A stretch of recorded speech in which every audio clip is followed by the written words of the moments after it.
unflappable. That's how Elise Durham described her former WSB TV colleague, Jovita Moore. The two started at the station the same week in 1998, and Moore's professionalism quickly shone. She was just unflappable and reliable and steady. And that's what you need, particularly in breaking news situations, when things are flying and coming at you from all directions, and you've got somebody like me talking in your ear while you're speaking. You gotta have somebody that keeps it steady, because the public is relying on that. We're at the East Point Police Department, where officers are ready to be. As a weekend reporter for WSB, Moore earned her street cred early on. At 58 years old, Harvey Jones has to learn to walk again. One of her first assignments was a live shot from the scene of a hit and run in Cobb County, which she reported from the middle of Chastain Road with cars whizzing by. Says he crawled over to a median and with his two broken legs tried frantically to wave down someone to help him. He says it was about 30 minutes before anyone stopped. Moore went on to win 9 Emmy Awards for her work, covering everything from cystic fibrosis.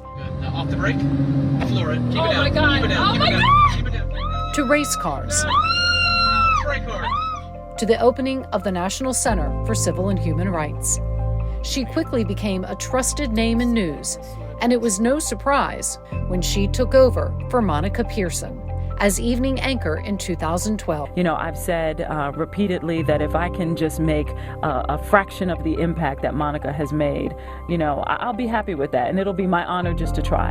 She grew to the position that she ended up in and had the respect of the other journalists in that newsroom because of that.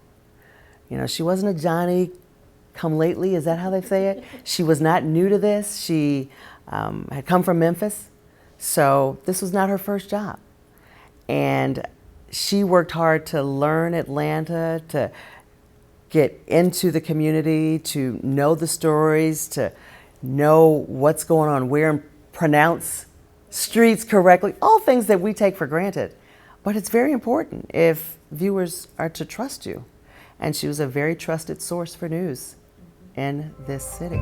Born in New York, Moore had plenty of chutzpah. She loved the music of Jay-Z, spending time with her precious family, supporting women in the community, volunteering with Meals on Wheels, and being the face of news in Atlanta, the city she had loved since childhood.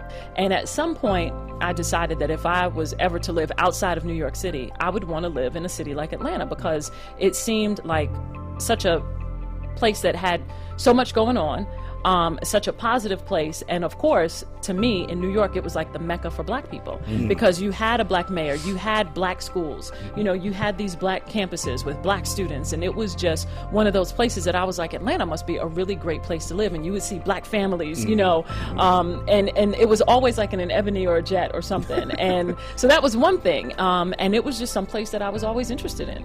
Jovita wanted to share the news. During the difficult months when she battled brain cancer, Atlantans and the nation embraced her with an outpouring of love. And after her untimely death in 2021, at just 54 years old, her makeup artist and dear friend, Tamika Juniors, remembers Moore's beauty, but more importantly, her kindness and her heart. My journey with her was just so different throughout our life together in 18 years of friendship, but in the end, I think her asking me to have this front seat, for this last part of her journey was hard for me. But I knew I had to do it because you've always been the sister I always wanted and I never had. So I tried really hard to fill that role for what I knew a sister was, because I have an amazing sister. And I wanted her to feel that love that I had for my sister and to feel that through me, because we're not blood sisters, but we were sisters for sure. I remember after her having her surgery and the doctor's looking over her and he's like, "Who's that over there?" Right after surgery. And she looks over at me and she's like, "That's my sister." And we all lost it, of course. The Atlanta Press Club is proud to induct Jovita Moore into the Atlanta Press Club Hall of Fame.